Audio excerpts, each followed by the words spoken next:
बहुत हास्यास्पद एक वीडियो मैंने देखा। रामभद्राचार्य कह रहे हैं कि 50,000 पेंशन पहले मिलती थी अखिलेश यादव की सरकार के समय, बाद में योगी जी से कह के हमने उसको बंद करवा दिया। काहे की पेंशन मिलती थी भाई? तो एक वीडियो में ये कह चुके हैं, एक व्याख्यान में जिसकी वीडियो उपलब्ध है, कि पद्म विभूषण की 50,000 पेंशन मिलती थी।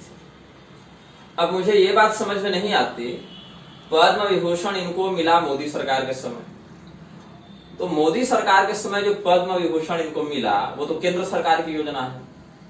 कोई भी पद्म पुरस्कार हो या भारत रत्न हो, चाहे सरकार किसी की भी हो, वो तो केंद्र सरकार की योजना है।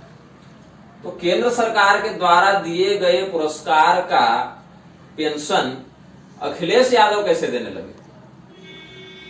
अखिलेश यादव एक तो भाजपा के विरोधी रहे हैं, और विरोधी पार्टी के द्वारा पुरस्कृत व्यक्ति को पुरस्कार के नाम पर पेंशन दे, इस बात पर कौन विश्वास करेगा?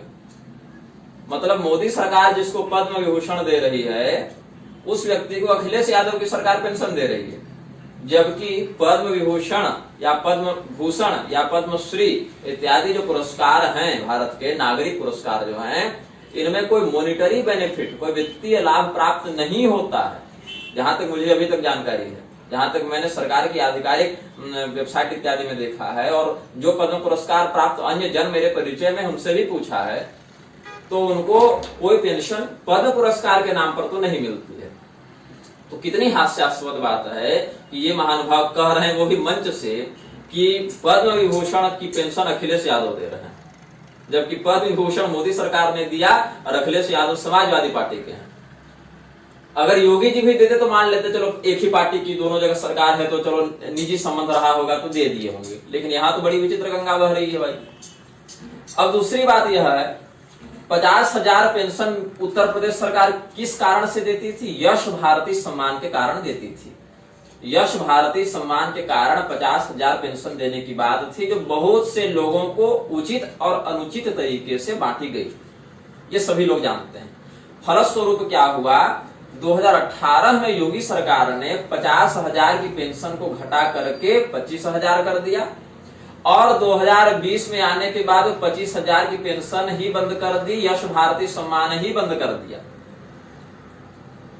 तो आप यदि पेंशन की बात कह भी रहे थे, तो आपको तो यह कहना चाहिए था कि यश भारती के कारण मिलता था। तो जब सरकार ने पूरा सम्मान ही बंद कर दिया, सभी लोगों की पेंशन बंद कर दी, दो को छोड़ के, गुलशन भारती और स्थवी अस्थाना जो पर्वतारोही और गायक हैं दोनों, इनको केवल किसी कारणवश ये बाहर रखा गया है इस बात से, जहां तक अभी तक मेरे पास जानकारी है, समाचार पत्रों के माध्यम से प्राप्त जानकारी है। तो बाकी सभी लोगों की जब पेंशन सरकारी रूप से ही बंद कर दी गई, तो यहाँ आपकी बड़ाई क्या होगी कि हमने कह के बंद करवा दी, मतलब हम इतने बड़े विरक्त हैं।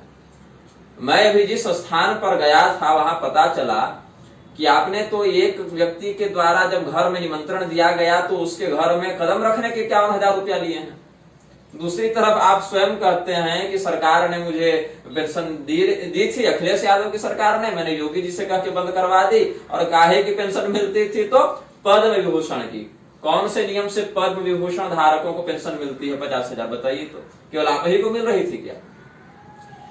इसी बात का तो पद्म पुरस्कार वाले राजस्थान में 2018 में आंदोलन कर रहे थे, कि पद्म पुरस्कार पद्मश्री वाले कर रहे थे कि हमें पेंशन दी जाए। तो अगर पद्म पुरस्कारों में पहले से मॉनिटरी बेनिफिट होती, वित्तीय सहायता कुछ रहती उसमें, तो आंदोलन करने की क्या आवश्यकता थी? तो इस प्रकार से जनता को मूर्ख बनाना बंद कीजिए। और पेंशन मिलती है कि नहीं, 1 लाख, 1.5 लाख, 50,000, ये सब बात तो मैंने नहीं की थी, ये तो मंच से बागेश्वर धाम वाले ने की है। तो आप बागेश्वर धाम वालों को पकड़िए ना कि क्यों मेरे विरुद्ध अफवाह उड़ाते हो मंच से। अब कह रहे हैं अपमान बहुत हो गया, अब मैं नहीं सहूंगा, ये नहीं करूंगा, वो नहीं करूंगा। आपका कोई अपमान नहीं कर रहा है। अपने पूरे जीवन भर आपने पूर्वाचार्यों के प्रति जो जहर उगला है ना, जो विश्व का बीज बोया है, अब वही विश्व वृक्ष जो फल दे रहा है, वही आपको खाना पड़ रहा है। आपका कोई अपमान नहीं कर रहा। जो व्यवहार आपने अन्य आचार्यों के प्रति किया है, वही व्यवहार आपके साथ जब हो रहा है तो आपको पच नहीं रहा। जब आप वही व्यवहार बाकी आचार्यों के साथ कर रहे थे तो बहुत विद्वान थे, अब वही व्यवहार आपके साथ हो रहा है तो आपको कष्ट होने लगा। तो आप जो भोग रहे हैं वो आप ही के किए गए कर्म का दुष्परिणाम है, इसमें हमारा क्या द्वेष है? नहीं जी। तो मैं तो अब ये सरकार से पूछने वाला हूं कि पद्म विभूषण के द्वारा कौन सी पेंशन जारी की गई थी, केवल इन्हीं को की गई थी कि बाकी को भी की गई थी? और आपने जो कहा कि कल मैं पद्म विभूषण गले में पहन के आऊंगा, उसकी कोई महिमा धर्म जगत में तो नहीं हो सकती, राजनीतिक जगत में भले हो जाए, क्योंकि वही पद्म विभूषण MF हुसैन भी लटका कर घूमता था, जो हिंदू देवी देवता की नंगी तस्वीर बनाता था, और अंत में उसको देश निकाला मिला और कतर की राजधानी दोहा में जाकर मरा। तो पद्म विभूषण पुरस्कार या कोई भी इस प्रकार के राजनीतिक पुरस्कार सरकारें अपने चाटुकारों को और या कई बार अच्छे लोगों को भी मिल जाती है, लेकिन अधिकांशतः उसमें राजनीतिक स्वार्थ और पक्षपात सन्निहित होते हैं। ये तो वह देश है जहां सत्ताधारियों ने स्वयं को भारत रत्न तक दे डाला। ये तो वह देश है। तो सरकारी राजनीतिक पुरस्कारों पर धर्मगुरु कब से आश्रित होने लगे? आप नेता नहीं है ना, सरकारी कर्मचारी नहीं है, आप धर्म गुरु के रूप में प्रतिष्ठित हैं, तो आपकी मान्यता धर्म जगत के आधार पर होगी। फिर आपने कहा कि जगत गुरु मुझे काशी विद्वत परिषद ने मान्यता दी, ये दी। इस पर भी मैं आता हूं, इस बात का भी मैं पोस्टमार्टम करूंगा अभी। कैसे जगत गुरु?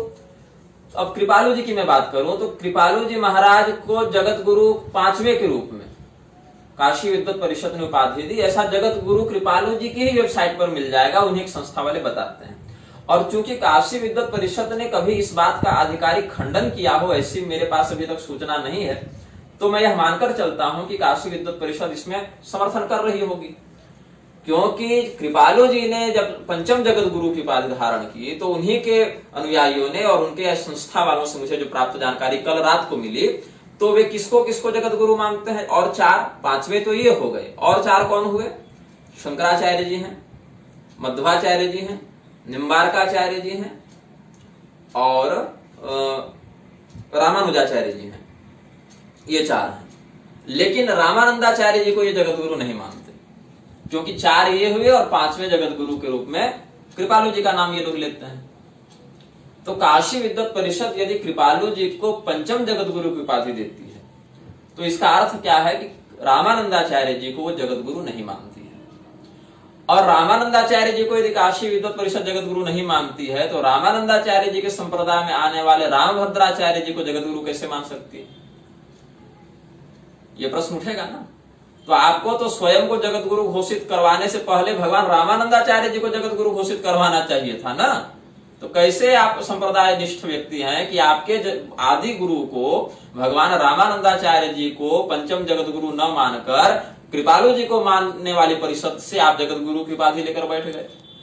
फिर आपने कहा कि काशी विद्वत परिषद ने मुझे जगत गुरु की उपाधि दी, क्योंकि जगत गुरु उसको कहते हैं जो प्रस्थानत्रयी पर भाष्य लिख दे। कहाँ ऐसा वर्णन है कि जो प्रस्थानत्रयी पर भाष्य लिखेगा वही जगत गुरु कहलाएगा? कहीं है ऐसा लिखित शास्त्रीय नियम? नहीं है। प्रस्थानत्रयी पर भाष्य तो स्वयं भगवान रामानुजाचार्य जी का नहीं मिलता कि 10 उपनिषद पर स्वतंत्र भाष्य हो, गीता पर उपनिषद स्वतंत्र भाष्य हो, ब्रह्मसूत्र पर स्वतंत्र भाष्य हो। कहां मिलता है? तीनों पर। वल्लभाचार्य जी का कहां मिलता है? तीनों पर। निम्बारकाचार्य जी का कहां मिलता है? तीनों पर। स्वतंत्र रूप से तीनों का। और 10 ही उपनिषद पर भाष्य हो, यह कहां वर्णित है? एक पर क्यों नहीं? 180 पर क्यों नहीं? उपनिषद ब्रह्मेंद्र योगी जी ने तो सबों पर कर दिया, 108 पर कर दिया भाष्य, तो उनको जगत गुरु की उपाधि क्यों नहीं? अन्नम भट्ट ने ब्रह्मसूत्र पर भाष्य लिखा, उनको जगत गुरु की उपाधि क्यों नहीं? और निम्बारकाचार्य जी, वल्लभाचार्य जी और रामानुजाचार्य जी भगवान ने स्वतंत्र कोई पृथक उपनिषद पर भाष्य नहीं लिखा, तो उनको जगत गुरु की उपाधि क्यों? आपकी परिभाषा तो संप्रदाय में ही खंडित हो जा रही है ना। और जिन्होंने आनंद भाष्य के नाम से प्रस्थानत्रयी पर भाष्य लिखा, ऐसे भगवान रामानंदाचार्य जी को काशी विद्वत परिषद ने पंचम जगत गुरु न मान के, जिन्होंने भाष्य नहीं लिखा, ऐसे कृपालु जी को जगत गुरु कैसे मान ली? यदि प्रस्थानत्रयी पर भाष्य लिखना जगत गुरुत्व की परिभाषा है, तो जो लिख रहा है उसको जगत गुरु मान नहीं रहे, जो नहीं लिख रहा है उसको जगत गुरु मान ले रहे हैं। और जो लिखा फिर भी जगत गुरु नहीं बना, उसी के संप्रदाय में आकर बाद में जिसने लिखा उसको जगत गुरु मान लिए। ये चल क्या रहा है बंदरबान? कहां शास्त्र में वर्णित है कि जगत गुरु वही होता है जो प्रस्थानत्रयी पर भाष्य लिखे? ऐसे में तो रामानुजाचार्य जी को ही जगत गुरु नहीं माना जाएगा। आप क्यों विरोध नहीं कर रहे हैं कि रामानुजाचार्य जी का स्वतंत्र उपनिषद भाष्य प्राप्त नहीं होता, इसलिए हम उनको जगत गुरु नहीं मानेंगे? और कृपालु जी ने भी भाष्य प्रणयन नहीं किया तो उनको भी हम जगत गुरु नहीं मानेंगे। और पंचम जगत गुरु के नाम पर भगवान रामानंदाचार्य जी का नाम आना चाहिए। काशी विद्वत परिषद ने उनको जगत गुरु क्यों नहीं माना, इस पर आपको आपत्ति करनी चाहिए थी। लेकिन धर्मनिष्ठ नहीं है आप लोग ना। आप लोग जो है सो नीति का एक आवरण ओढ़े हुए हैं, राजनीति के चक्कर में चापलूसी में जीवन बिता रहे हैं। तो ये तो है जगत गुरु की हैसियत। ऐसे तो बन रहे हैं आप लोग जगत गुरु। जो प्रस्थानत्रयी पर भाष्य लिखे वो जगत गुरु है, तो भैया रामानुजाचार्य जी के नाम से हटा दो जगत गुरु की उपाधि, वल्लभाचार्य जी के नाम से हटवा दो, निम्बार्काचार्य जी के नाम से हटवा दो। और यदि यह कहें कि प्रस्थानत्रयी पर बिना भाष्य लिखे भी जगत गुरु व्यक्ति हो सकता है, तो आपके भाष्य का तो कोई महत्व फिर नहीं रहा। तो जनता को मूर्ख बनाना बंद कीजिए। हम तो यह भी पूछने वाले हैं कि कोहिनूर हीरा स्यमंतक मणि ही है और स्यमंतक मणि ही आज की कोहिनूर हीरा है। ये बात आपने मंच से दावा पूर्वक कहा है, इसमें कितनी सत्यता है जांच करवाई जाए इस बात की। और नहीं तो किस अधिकार से मंच पर बैठकर यह व्यक्ति शास्त्रीय और ऐतिहासिक प्रमाणों के साथ छेड़छाड़ करते हुए अनर्गल वक्तव्य देता है, इस पर भी मैं जांच की मांग करूंगा। कुछ भी बोल के अब आप नहीं बच सकते हैं। मेरे अंदर शास्त्र के को लेकर कोई समझौता नहीं है, करे चलो जाने दो, छोड़ दो, बोल दिए, बिल्कुल नहीं। जो सही है सो सही है और जो गलत है सो गलत है। फिर आप कहते हैं कि रामानंद संप्रदाय स्वतंत्र संप्रदाय है। आप भगवान रामानंदाचार्य जी के ही लिखे श्री वैष्णव मताब्ज भास्कर के मंगलाचरणांतर्गत पंचम श्लोक को देखें।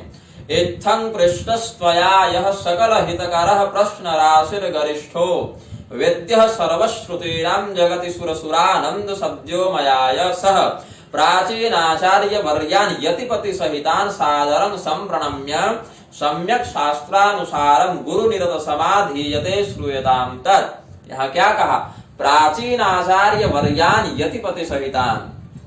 पहले के जो आचार्य श्रेष्ठ हुए और यतिपति के साथ हुए, यतिराज के साथ हुए।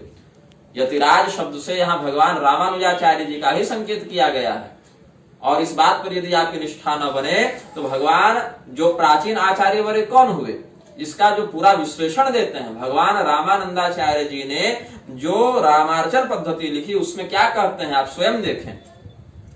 रामानंद बुधो दया जल निधिं श्री राघवानंदनं श्रीमंतं मुनिपुंगवं च हरियानंदं श्रियानंदकं देवानंदमथो सदा गुण गणैराढ्यं मुनीशं वरं द्वारानंद मुनिं मुनीश्वर वरं रामेश्वरं सद्वरं श्रीमंतं मुनिवर्यमेव च सदाचार्यं च गंगाधरं वन्द्यं तं पुरुषोत्तमं च सदयं देवाधियं सद्वरं वैराग्यानिधिकं गुणैक निलयं श्रीभूपदेवं कविं श्रीविद्या गुणवारिधिं मुनिवरं श्रीमाधवाचार्यकं कूरेशं यतिराज मद्भुत गुणं रामानुजं सद्वरं पूर्णं श्रीमुनियामुनं मुनिवरं श्रीराममिश्रं तथा श्रीमंतं मुनिपुंडरीक नयनं नाथं मुनिं श्रीशठद्वेषं श्रीप्रीतनापतिं जनकजां रामं सदा संश्रये।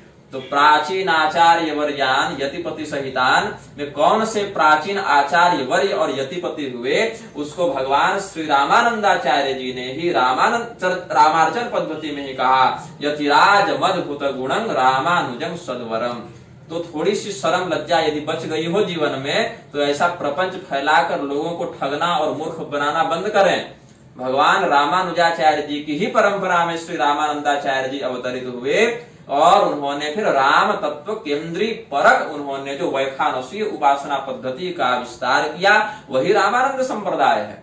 और इस बात का प्रमाण स्वयं रामानंद संप्रदाय के ही पूर्वाचार्यगण कर चुके हैं। अलग से कोई संस्था खोलने के चक्कर में और अपने अनुयायी बढ़ाने के चक्कर में ऐसा संप्रदाय द्रोह मत करें, बहुत बड़ा गुरुद्रोह लग जाएगा, कहीं के नहीं रहेंगे फिर।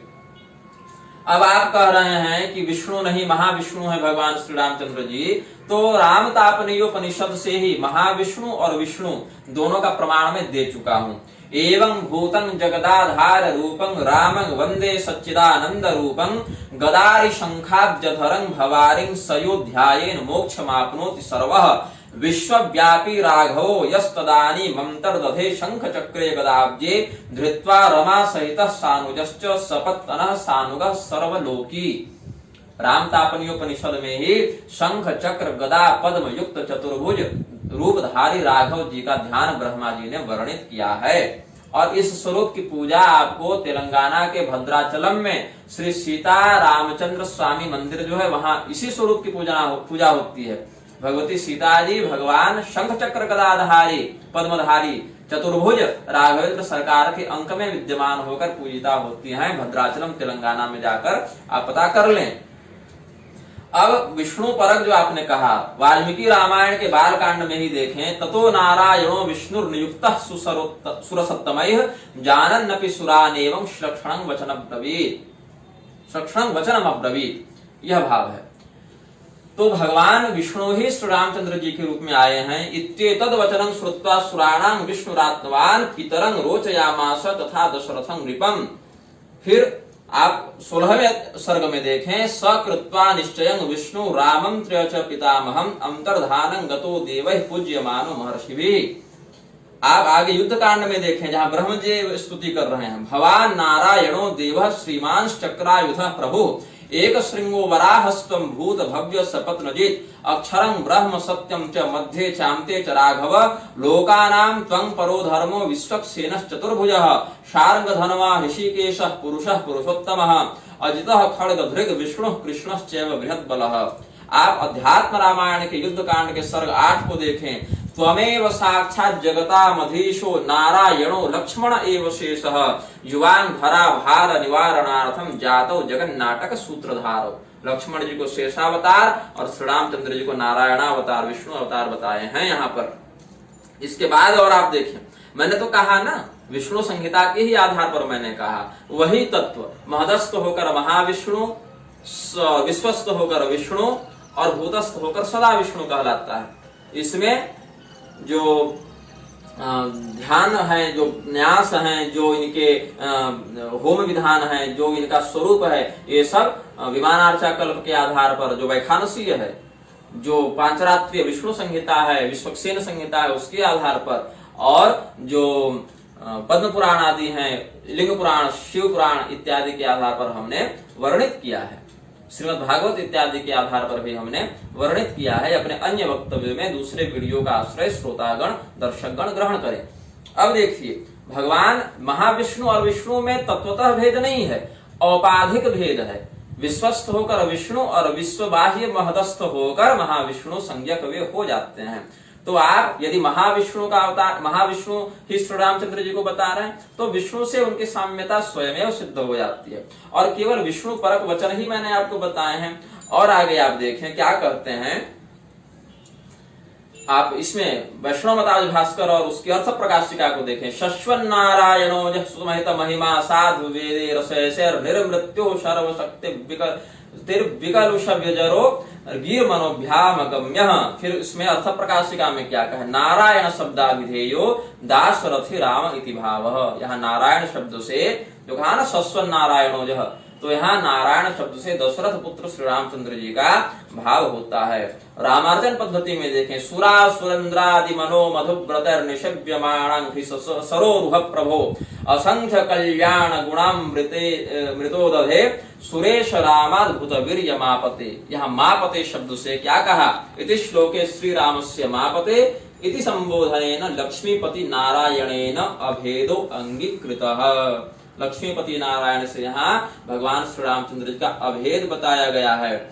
और आप अगस्त संहिता का बड़ा उल्लेख करते हैं, वही देख लें, कदाचिदवतीर्यासो मंद भक्तानुकंपया क्षीराब्धेर देव देवोसो लक्ष्मी नारायणो भुवि सशेष शंख चक्राभ्याम देवर ब्रह्मादिभिः सह त्रेतायुगे दाशरथिर भूत्वा नारायणो बभौ शेषो भूल लक्ष्मणो लक्ष्मीर जानकी शंख चक्र के जातो भरत शत्रुघ्नो देवा सर्वेपि वानराः बभूरेवं सर्वेपि देवर्षि भय शांतये। यहाँ क्या कहा, त्रेतायुगे दाशरथिर भूत्वा नारायणो बभौ। और भगवान नारद मुनि क्या कहते हैं सनत कुमार संहिता में, नारायणं जगन्नाथम अभिरामं जगतपतिम कविं पुराणं वागीशं रामं दशरथात्मजं। ब्रह्म संहिता आप देखें, उसके तृतीय पाद के प्रथम अध्याय में देखें, तत्रायोध्या पुरी रम्या यत्र नारायणो हरिः राम रूपेण रमते सीतया परया सह। इस प्रकार से देखें कि भगवान श्री रामचंद्र जी का विष्णु तत्व से अभेद बताया गया है। और यहाँ तक कि चतुर्भुज स्वरूप का ही अर्थितो मानुषे यज्ञे लोके यज्ञे विष्णु सनातन, यहाँ भी तो विष्णु शब्द आया ना, जो वाल्मीकि रामायण में है, अयोध्या कांड में आप देखें तो अर्थितो मानुषे लोके यज्ञे विष्णु सनातन, यहाँ विष्णु और श्री रामचंद्र जी में तो अभेद बताया। भगवान नारायणो देवः, सीता लक्ष्मी भगवान विष्णु, ऐसे कहा ना। और जो भगवान ब्रह्मदेव ने उत्तर कांड में स्तुति की है श्री रामचंद्र जी की 104 सर्ग में, जिसका उदाहरण स्वयं श्री रामानंदाचार्य जी ने देवताधिकरण ब्रह्मसूत्र भाष्य में दिया है, वहां से आप उसका आनयन कर लें। आपको तो ऋग्वेद से लेकर हनुमान चालीसा तक सब कंठ में ही होंगे, तो आपको तो कुछ खोजना नहीं पड़ेगा। तो इसमें भी पद्म संहिता में देखें क्या कहा, बृहद ब्रह्म संहिता में भी देखें और पद्म संहिता में भी देखें। यद्वा रामं चतुर्भुजम, श्री रामचंद्र जी के चतुर्भुज रूप का भी यहाँ वर्णन किया है। वृद्धहारित स्मृति में देखें, पीन वृत्तायत स्निग्ध महाबाहु चतुष्टयम विशाल वक्षसं रक्त हस्त पाद तलम शुभम शंख चक्र धनुर्बाण पाणिनं सुमहाबलम लक्ष्मणानुचरं रामं ध्यात्वा राक्षस नाशनम। ब्रह्म संहिता में देखें, गृहीत शंख चक्राभ्याम सुहृद बाहुभ्याम विराजितः, गृहीत शंख चक्राभ्याम उद्बाहुभ्याम समाहितः, कोदंड बाण हस्ताभ्याम इतराभ्याम तथैव च। ब्रह्म संहिता से, पद्म संहिता से और वृद्धहारित स्मृति से हमने आपको प्रमाण दिया है। वाल्मीकि रामायण से भी दिया है, अध्यात्म रामायण से भी दिया है, पुराणों से भी दिया है, पांचरात्र वैखानस सबसे दिया है कि श्री रामचंद्र जी भगवान विष्णु से अभिन्न है और भगवान विष्णु भी महाविष्णु से अभिन्न ही है। इसलिए भगवान विष्णु की अपेक्षा उनको नीचे करके और श्री रामचंद्र जी को ऊपर करके जो भगवान महाविष्णु से जोड़कर दिखाने का जो आप षड्यंत्र कर रहे हैं, ये शास्त्र सम्मत नहीं होगा। श्री राम तापनीय श्रुति से ही हमने प्रमाण दे दिया है। अब जो आपने कहा कि प्रस्थानत्रयी भाष्यकार ही केवल जगत गुरु होता है, ये बड़ी हास्यास्पद बात है, क्योंकि इस स्थिति से तो जगत गुरु पद पर भगवान श्री रामानुजाचार्य जी ही आरूढ़ नहीं होंगे, क्योंकि अलग से स्वतंत्र उपनिषद भाष्य उन्होंने प्रणयन किया हो, ऐसा अभी तक मेरी जानकारी में तो नहीं है। और रामानुज संप्रदाय के ही अन्य आचार्यों ने भी कहा है कि वैसा उन्होंने नहीं लिखा है। हाँ, वेदांत संग्रह आदि से उन्होंने उपनिषद मत की पुष्टि की है, किंतु उन्होंने अलग से कोई जैसे उपनिषद पर श्री भाष्य संज्ञक कोई स्वतंत्र भाष्य का प्रणयन उन्होंने या वल्लभाचार्य जी स्वामी ने या निम्बारकाचार्य जी स्वामी ने नहीं कहा है। तो क्या हम उनको जगत गुरु नहीं मानेंगे? बिल्कुल मानेंगे। क्यों? क्योंकि परमहंस परिव्राजकोपनिषद में भगवान ब्रह्मा के पूछने पर भगवान विष्णु ने क्या कहा, स होवाच विष्णुर्भो भोर्भक यस्यास्तद्वैतमात्म ज्ञानम तदेव जिज्ञोपवीतम तस्य ध्यान निष्ठैव शिखा तत्कर्म स पवित्रम स सर्व कर्म कृत स ब्राह्मणः स ब्रह्मनिष्ठापरः स देवः स ऋषिः स तपस्वी स श्रेष्ठः स एव सर्वज्येष्ठः स एव जगद्गुरुः स एवाहं विद्धि लोके परमहंस परिव्राजको दुर्लभतरो यद्येकोऽस्ति स एव नित्यपूतः। भगवान नारायण ने क्या उपदिष्ट किया कि जो व्यक्ति परमहंस परिव्राजकत्व को प्राप्त कर लेता है वही श्रेष्ठ है, वही सबसे वरिष्ठ है और वही जगत गुरु है। तो इस परिभाषा, वेदोक्त परिभाषा के अनुसार ही प्रस्थान त्रयी पर स्वतंत्र 3 भाष्य न लिखने के बाद भी श्री रामानुजाचार्य जी, श्री वल्लभाचार्य जी, श्री निम्बारकाचार्य जी भी जगत गुरु होते हैं। उनके नाम में जगत गुरु लगाना कोई अशास्त्रीय बात नहीं है। अशास्त्रीय कब होगी? जब आप जैसे लोग जगत गुरु लगाने लग जाते हैं। और यहाँ तक क्या कहा देखें, जगत गुरु की परिभाषा एक सर्वमान्य जो शास्त्रोक्त परिभाषा, उस पर हम आते हैं। मैंने शंकराचार्य जी से लेके मध्वाचार्य जी तक के संप्रदाय के सर्वमान्य आचार्यों से पूछ लिया। कोई कहते हैं कि प्रस्थानत्रयी पर भाष्य लिखने वाला जगत गुरु होता है, लेकिन व्यवहार में यह परिभाषा तो कट जाती है, क्योंकि बहुत से ऐसे जगत गुरु आचार्य भी हुए जिन्होंने प्रस्थानत्रयी पर 3 अलग अलग स्वतंत्र भाष्य नहीं लिखे हैं। फिर उपनिषदों में कौन से उपनिषद पर लिखना है, कितने पर लिखना है, इस पर भी कोई एक मत नहीं है। यहाँ तक कि ब्रह्मसूत्र के ही सूत्र संख्या और अधिकरण संख्या में अलग अलग आचार्यों ने अलग अलग मत प्रस्तुत किए हैं। तो फिर जगत गुरु पद की सर्वमान्य परिभाषा शास्त्रोक्त तो नहीं हुई ना, ये तो अपने अपने मन से लोगों ने कह दिया। शास्त्रोक्त परिभाषा हम बताते हैं। जो चेन्नई मद्रास की अडियार पुस्तकालय है, वहां पर पांडुलिपि संख्या 66014 वह शिव धर्मोत्तर पुराण की हस्तलिखित प्रति है। वहां से आपको प्रमाण मिलेगा। मैं वहां से प्रमाण दे रहा हूं। शिव धर्मोत्तर पुराण प्रथम अध्याय श्लोक 56 से लेकर 58 तक। मंत्रौषधि निधि क्षेत्रं फल मूल रस क्रिया धर्म मार्गावताराय धर्मोष्टांग प्रकीर्तितः प्रत्ययाष्टांगवादेन कामार्थाभिहतान् नृपान् शनैर् धर्मे न युञ्जीत ज्ञान योगे पुनः क्रमात् एवं यः सर्वयत्नेन राजानं बोधयेत् बुधः जगत गुरु सविज्ञेयः सर्वलोकानुकंपनः। ये परिभाषा है, और ये परिभाषा संसार में प्रत्यक्ष रूप से प्रकाशित करने वाले अभी मेरी दृष्टि में हमारे अलावा दूसरा कोई नहीं दिख रहा है मुझे, जिसने उस ग्रंथ की उस पांडुलिपि से परिभाषा निकाल कर शास्त्रोक्त सबके सामने रखी हो। जितने भी जगत गुरु गुरुजन हैं वे सभी अपनी अपनी कल्पना और इच्छा के अनुसार ही परिभाषा बताते हैं अभी तक, लेकिन एक सर्वमान्य परिभाषा पर कोई अभी तक आ नहीं रहे हैं। सर्वमान्य परिभाषा यही होगी, अष्टांग धर्म का जो काम और अर्थ में डूबे हुए राजाओं को उपदेश करा के उनको प्रबुद्ध करके समाज में धर्म मार्ग की ओर प्रवृत्ति बढ़ाए, उसे ही जगत गुरु कहा जाता है। ये शास्त्रोक्त पुराणोक्त परिभाषा है। आपके जैसे व्यक्ति के कह देने से कि प्रस्थांतरी पर जो भाष्य लिखता है वह जगत गुरु है, यह परिभाषा शास्त्रीय नहीं हो जाएगी ना। शास्त्रीय सश्लोक परिभाषा हम देते हैं आपको। और क्या कहा, ऐसा नहीं केवल वैष्णवों में या शैवों में ही जगत गुरु होंगे, ऐसा नहीं है, अपितु वैष्णवों के लिए सर्वोत्तम आश्रम वानप्रस्थ है, शैवों के लिए सर्वोत्तम आश्रम ब्रह्मचर्य है, और शाक्तों के लिए सर्वोत्तम आश्रम गृहस्थ है, क्योंकि शक्ति संलब्ध होकर शाक्त आराधना में प्रवृत्त होगा। उस स्थिति में भविष्य पुराण में क्या कहा, सर्ग भविष्य पुराण प्रतिसर्ग पर्व खंड 4 अध्याय 20 श्लोक 5, 6, 7, 8 एक मूर्ति स्त्रिधा जाता ब्रह्मा विष्णुर महेश्वरः शाक्त मार्गेण भगवान ब्रह्मा मोक्ष प्रदायकः विष्णुर वैष्णव मार्गेण जीवानां मोक्षदायकः शंभुर्वै शैव मार्गेण मोक्षदाता शरीरिणां शाक्तः सदाश्रमो गेहि यज्ञ भोग पितृदेवगः वानप्रस्थाश्रमी यो वै वैष्णवः कंदमूल भोग यत्याश्रमः सदा रौद्रो निर्गुणः शुद्ध विग्रहः ब्रह्मचर्याश्रमस्तेषाम् अनुगामी महाश्रमः। ब्रह्मचर्य और यति आश्रम संन्यास आश्रम प्रधानता से शैवों के लिए, वानप्रस्थाश्रम प्रधानता से वैष्णवों के लिए, और गृहस्थ आश्रम प्रधानता से शाक्तों के लिए होता है। यद्यपि चारों आश्रम चारों के लिए विहित हैं, लेकिन एक ऐसे भी वैखानस शब्द जो आया वो अधिकांश वानप्रस्थियों के लिए ही शास्त्रों में प्रयुक्त हुआ है। तो चारों आश्रम चारों के लिए विहित हैं, लेकिन प्रधानता से ब्रह्मचर्य और यति आश्रम संन्यास आश्रम शैवों के लिए, वानप्रस्थ वैष्णवों के लिए और गृहस्थ शाक्तों के लिए होता है। इसमें शाक्तों को भी जगत गुरु पद पर आरूढ़ होने का शास्त्रीय विधान है।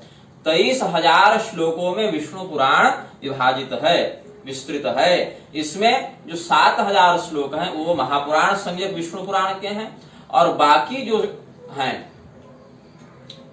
वे कहाँ जाएंगे, जो 16,000 बाकी श्लोक हैं वे विष्णु धर्म संज्ञक उप पुराण में जाएंगे, जिसमें 2 भाग होते हैं, विष्णु धर्म पूर्व पुराण अथवा विष्णु धर्म पुराण और विष्णु धर्मोत्तर पुराण।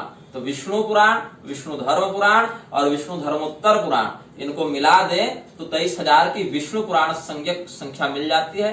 केवल विष्णु महापुराण संज्ञक बात करें तो लगभग 7,000 की श्लोक संख्या प्राप्त होती है। इसमें क्या कहते हैं, विष्णु धर्म पुराण की अध्याय 40 के श्लोक 45 में देखें, स्वरूप शक्ति सा तस्य मति भेद कृतम न तत् स शाक्तो निर्गुण शुद्धो ब्रह्म भूतो जगत गुरु। ऐसा शाक्त जो देवताओं के स्वरूप की शक्ति को जाने और उनमें भेद न करे, केवल स्वरूपतः भेद समझे, तत्वतः भेद न समझे, वह शुद्ध निर्गुण उपासक जो शाक्त है वह ब्रह्मज्ञानी होकर जगत गुरु पद पर आरूढ़ होता है। और हम जिस शक्ति परंपरा से हैं उसके आदि प्रवर्तक भगवान अगस्त्य और भगवती लोपामुद्रा हैं, और वहां पर भगवान अगस्त्य के लिए भी ब्रह्म पुराण की अध्याय 158 श्लोक 10 में जगत गुरु की उपाधि लक्षित हुई है। एवं तु भ्रममाणास्ते ययुः सर्वे तपोनिधिम् आगत्यं तपसां श्रेष्ठम कुंभ योनिम जगत गुरुम।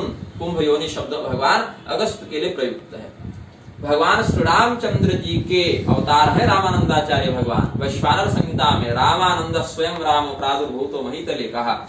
और भगवान श्री रामचंद्र जी के सहस्त्र नाम में क्या कहते हैं, अहल्या शाप समनः पितृभक्तो वरप्रदः जितेंद्रियो जित क्रोधो जिता मित्रो जगत गुरु। इसलिए भगवान श्री रामचंद्र जी का नाम जगतगुरु पद से वाच्य हुआ है।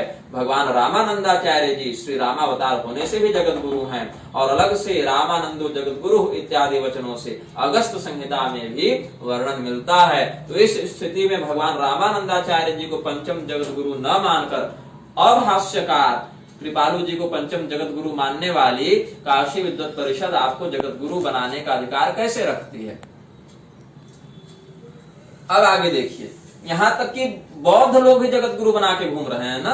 कैसे, बोधिचर्यावतार देखें, बुद्ध सुदैर नित्यम लभंतांते समागमम पूजा मेघैरनंतश्च पूजयंतुम जगत गुरु। यहाँ तो जगत गुरु बुद्ध लोग बौद्ध भी बनाकर घूम रहे हैं अपने। तो ब्रह्म सूत्र का, उपनिषदों का इत्यादि का निषेध करने के बाद भाष्य लिखना तो दूर, इनकी प्रामाणिकता को ही नहीं मानने के बाद भी बौद्ध लोग जगत गुरु बना बना के घूम रहे हैं। इनको क्या कहिएगा, ऐसे जगत गुरु हो नहीं जाते ना। यहां तक कि भगवान श्रीमन नारायण ही जगत गुरु हैं। हम लोग क्या, आप लोग क्या बनिएगा जगत गुरु। देवर्षि नारद को क्या कहा ब्रह्मदेव ने, तस्मै नमो भगवते वासुदेवाय धीमहि यन्माजया दुर्जया मां ब्रुवन्ति जगत गुरु। अरे भगवान ही जगत गुरु हैं, नारायण ही जगत गुरु हैं। वो लोग मूर्ख हैं जो मुझे ब्रह्मदेव को जगत गुरु मानते हैं। ब्रह्मदेव भी स्वयं को जगत गुरु नहीं घोषित कराना चाहते। और एक रामभद्राचार्य है जो मंच से कहते कि मैं जगत गुरु हूँ, मैं प्रामाणिक जगत गुरु हूँ, मैं असाधारण जगत गुरु हूँ, साधारण जगत गुरु नहीं हूँ।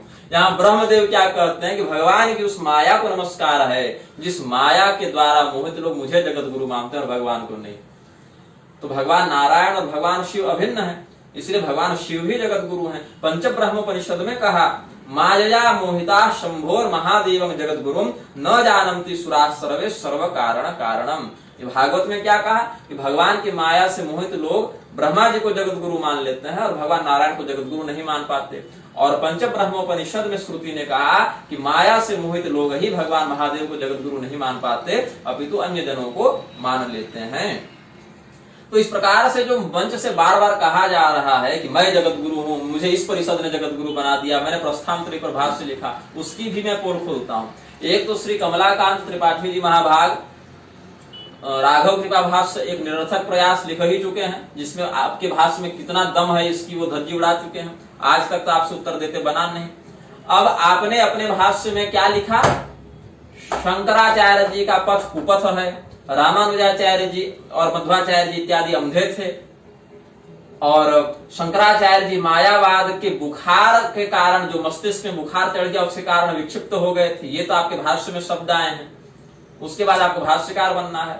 आनंद भाष्य में भगवान रामानंदाचार्य जी समन्वय जो अधिकरण है, समन्वयाधिकरण में इतिहास और पुराणों को प्रामाणिकता देते हैं, प्रमाण मानते हैं, और आप मंच से कहते हैं कि मैं तो पुराणों को भी प्रमाण नहीं मानता, स्रोत प्रमाण मानूंगा। तो स्रोत प्रमाण जो आप मानते हैं ना, उसी में जो है सो छांदोग्योपनिषद का जो आपने स्वयं भाष्य किया है इत्यादि, बृहदारण्यक श्रुति इत्यादि में भी, उसमें आपने स्वयं पुराणों को प्रमाण के रूप में स्वीकृत किया है। लेकिन क्या कहते हैं, मैं पुराणों को प्रमाण नहीं मानता, स्रोत प्रमाण मानूंगा। तो ये बात तो नहीं चलेगी ना कि भाष्य में आप कुछ लिखते हैं। आपने गीता भाष्य में लिखा कि पाप योने शब्द का नारी वाचक अर्थ करने वाला हठधर्मी और अविवेकी है। यही अर्थ भगवान रामानंदाचार्य जी ने किया है, तो वो हठधर्मी और अविवेकी हो गए। कैसा भाष्य आप लिखकर बैठे हैं कि आपके गुरु जी की बात नहीं यहाँ पर संतुलित हो रही है। देवताधिकरण में रामानंदाचार्य जी कहते हैं कि उत्तरकांड प्रामाणिक है, उत्तरकांड से प्रमाण देते हैं। आप कहते हैं उत्तरकांड पूर्णतः प्रक्षिप्त है, मतलब रामानंदाचार्य जी को ही होश नहीं होगा। आप कहते हैं शंकराचार्य जी कुपथगामी थे, रामानुजाचार्य जी अंधे थे, शंकराचार्य जी के माथे में बुखार चढ़ गया था मायावाद का, इसलिए वो विक्षिप्त हो गए थे। ये सब आप लिख रहे और बोल रहे हैं और कहते हैं मेरा अपमान मत करो। आपका अपमान कोई नहीं कर रहा, आपका कर्म आपको डुबा रहा है, कुकर्म डुबा रहा है, कर्म भी सही शब्द नहीं होगा। अब उसके बाद आप क्या कहते हैं कि इतिहास पुराण को हम प्रमाण नहीं मानेंगे, पुराण हमारे प्रमाण कोटि में नहीं आते, लेकिन बड़ी निर्लज्जता के साथ हितोपदेश का सर्वस्व लोचनम शास्त्रम और प्रेमापत्तनम से उठा के प्रमाण दे देते हैं। अपने भाष्य में अवधि भाषा से आप प्रमाण दे देते हैं, लेकिन पुराणों का प्रमाण नहीं मानते। वाह रे वाह जगत गुरु। ऐसे ऐसे जगत गुरु तो अनंत सिंह वाले जगत गुरु हो जाएंगे ना, जो अनंत सिंह ने कहा था। अनंत सिंह जो समझ रहे हैं कि मैं किस प्रकार में संकेत कर रहा हूं, वही वाले जगत गुरु हैं आप। तो जनता को मूर्ख बनाना बंद कीजिए। और ये सब जो आप बाहर से बकवास कर रहे नहीं, आपने 4 बार मुझे मंच से ललकारा है, मेरे चेलों से शास्त्रार्थ करो, काशी विद्वत परिषद के सामने शास्त्रार्थ करो, मैं कहीं भी जवाब देने के लिए तैयार हूं, मुझसे शास्त्रार्थ करो। तो मैं तो आपकी चुनौती कितनी बार स्वीकार कर चुका हूं, मां के दूध पर भी आप आ गए थे। आप स्पष्ट बताएं कौन सा चेला मुझसे शास्त्रार्थ करने के लिए तैयार है आपका, आधिकारिक रूप से उसके नाम की घोषणा करें या स्वयं शास्त्रार्थ की एक तिथि निश्चित करें। और अगर कार्तिक के पर्यंत आपने तिथि निश्चित नहीं की या चेले का नाम आगे नहीं बढ़ाया, तो उस स्थिति में मैं आपको नोटिस भी भेजने वाला हूं। अभी आप इतनी आसानी से नहीं छूट पाएंगे, जितना आप कर बैठे और जितना बोल बैठे ना, इतनी आसानी से आप मुक्त नहीं हो सकते, न लोक में और न परलोक में। शास्त्रार्थ के लिए पहले सामने प्रस्तुत हो, उसके बाद तय होगा कौन सही और कौन गलत है। शास्त्र की बात शास्त्रार्थ से तय होगी ना। पुराणों को प्रमाण नहीं मानते आप, लेकिन हितोपदेश को प्रमाण मानते हैं, प्रेमापत्तनम को प्रमाण मानते हैं। वाह जगत गुरु! रामानंदाचार्य जी प्रमाण मानते हैं पुराण इतिहास को, आप नहीं मानते। रामानंदाचार्य जी उत्तरकांड को प्रामाणिक मानते हैं, आप नहीं मानते। रामानंदाचार्य जी पाप योन शब्द का नारीवाचक अर्थ करते हैं, आप कहते हैं ऐसा अर्थ करने वाला हठधर्मी और अविवेकी है। रामानंदाचार्य जी अपने पूर्वाचार्यों में भगवान रामानुजाचार्य जी का वर्णन करते हैं, आप रामानुजाचार्य जी की निंदा करते हैं। भगवान श्री रामानंदाचार्य जी ने नेत्र रोगी का अपने संप्रदाय में गुरु पद पर आरूढ़ होने का निषेध किया है, आप वहां पर हितोपदेश का प्रमाण सर्वस्य लोचनम शास्त्रम लेकर आ जाते हैं और सर्व शास्त्र के भगवान रामानुजाचार्य जी को आपने अंधा लिख दिया है। कहां तक नीचे गिरेंगे आप, कहां तक चरित्र हनन करेंगे आप अपना? तो हर प्रकार से आप गुरुद्रोह और संप्रदाय द्रोह करते जा रहे हैं और कहते हैं कि मैं अभी और बहुत काम करूंगा। काम तो आप कर ही रहे हैं, लेकिन असुरों का, जो धर्म विरुद्ध जन हैं, जो धर्म विरोधी जन हैं, उनका आप काम सरल कर रहे हैं और हमारे धर्म शास्त्रों की निरंतर हिंसा करते जा रहे हैं। जगत गुरु पर ही आते हैं ना। रामानंदाचार्य जी जगत गुरु नहीं हुए, कृपालु जी हो गए। और उन्हीं रामानंदाचार्य जी के संप्रदाय में रामानंदाचार्य जी के ही सिद्धांत का विरोध करने वाला रामभद्राचार्य जगत गुरु बन जाता है और इस बात का घोष करते रहता है। पद्म विभूषण जो है उससे कब पेंशन मिलने लगी? और आपने स्वयं कहा पहले कुछ दिन तक मिलता रहा, बाद में हमने बंद करवा दिया। मतलब कुछ दिन तो लिए थे, जब विरोध होने लगा तो बंद करवा दिए। और आपने क्या बंद करवाया? वो 50,000 जो यश भारती की पेंशन है वो तो सरकार ने ऐसे सबों के लिए बंद कर दिया, तो आपके लिए क्या अलग से बंद किया? तो ये सब जनता को मूर्ख बनाना बंद कीजिए। मतलब हम पहले 2-4 बार मदिरा पिए हैं लेकिन अब नहीं पीते, इसलिए हम पर आरोप नहीं लग सकता। वाह जी वाह सन्यासी! आप शास्त्रार्थ के लिए सीधे आए। आपने काशी का नाम लिया, विद्वत परिषद का नाम लिया, चेलों का नाम लिया, या तो चेले को आगे बढ़ाएं या तो स्वयं आए। और दोनों करने का साहस नहीं है तो अपनी हार को सार्वजनिक रूप से स्वीकार करके सनातन धर्म के पूर्वाचार्यों से क्षमा मांगे और प्रतिज्ञा करें। प्रतिज्ञा तो आप करते हैं कि कोई वस्त्रहीन अवस्था में गोपियां स्नान कर रही थी दिखा देगा तो मैं त्रिदंड फेंक दूंगा। शास्त्रीय प्रमाणों को सिद्ध करने के बाद यदि प्रमाण नहीं है तो कहेंगे प्रमाण नहीं इसलिए नहीं मानूंगा। यदि प्रमाण है तो कह देंगे कि प्रक्षिप्त है, किसी ने मिला दिया। और अगर प्रक्षिप्त भी नहीं सिद्ध कर पाएंगे तो योनि का अर्थ हृदय कर देंगे, राजपुत्र का अर्थ ब्राह्मण पुत्र कर देंगे, किसी प्रकार से जोड़ के तोड़ के अपने हट पर डटे रहेंगे। तो ये मूर्खता और नीचता का लक्षण है, विद्वता का नहीं। आप जगत गुरु बनने के योग्य छोड़ दीजिए, आप तो गुरु भी नहीं बन सकते। और गुरु बनना छोड़ दीजिए, आप रामानंद संप्रदाय का एक सामान्य शिष्य भी नहीं बन सकते, क्योंकि भगवान रामानंदाचार्य जी पुराण को प्रामाणिक मानते हैं, उत्तरकांड को प्रामाणिक मानते हैं और आप उन दोनों को अप्रामाणिक मानते हैं। इसलिए रामानंद संप्रदाय का जगत गुरु बनना छोड़ दीजिए, आप एक शिष्य भी नहीं बन सकते हैं। श्रीमन नारायण।